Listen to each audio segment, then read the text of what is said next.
विद्यार्थिनी समोर अश्लील कृत्य करणाऱ्या नराधमाविरोधात आता गुन्हा दाखल करण्यात आलाय। विद्यापीठ हॉस्टेलमधील कर्मचाऱ्यांविरोधात गुन्हा दाखल करून अटकेची कारवाई आता करण्यात येणार आहे।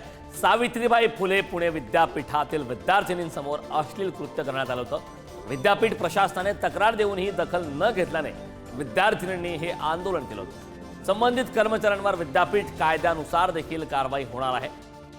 कारवाई बाबतीत आता अटकेची कारवाई नेमकी केली जाते हे पाहणं महत्त्वाचं आहे। संदर्भात ताजी अपडेट देण्यासाठी आपले प्रतिनिधी पुण्याहून बालाजी पोद्दार आपल्या सोबत जोडलेत। बालाजी, पुणे विद्यापीठातील विद्यार्थिनींसमोर अश्लील कृत्य करणाऱ्या नराधमाविरोधात अखेर गुन्हा दाखल झालाय, काय सांगशील सविस्तर? करण हा जो तरुण आहे तो खरं तर कर्मचारी नाही तिथला, मात्र तो हॉस्टेलचा रहिवासी आहे। आणि या सगळ्या प्रकारामध्ये ज्या कर्मचाऱ्याने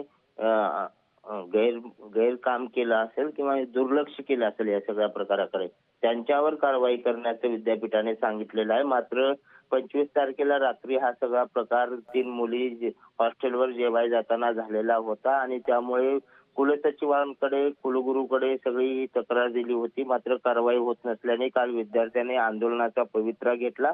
त्यानंतर काल रात्री उशिरा हा गुन्हा दाखल करण्यात आला असून या आरोपीला जे आहे ते आता ताब्यात घेण्यात आलेलं आहे आणि इतर जणांवर सुद्धा कारवाई करण्याचं पत्रक जे आहे ते विद्यापीठाने काढलेलं आहे।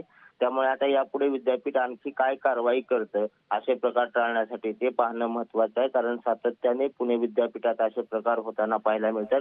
त्यावर अंकुश लावणं गरजेचं आहे आणि त्यावर कारवाई कडक करावी अशी मागणी विद्यार्थी करत आहेत। नक्कीच बालाजी, खूप खूप धन्यवाद या महत्त्वपूर्ण अशा माहितीसाठी।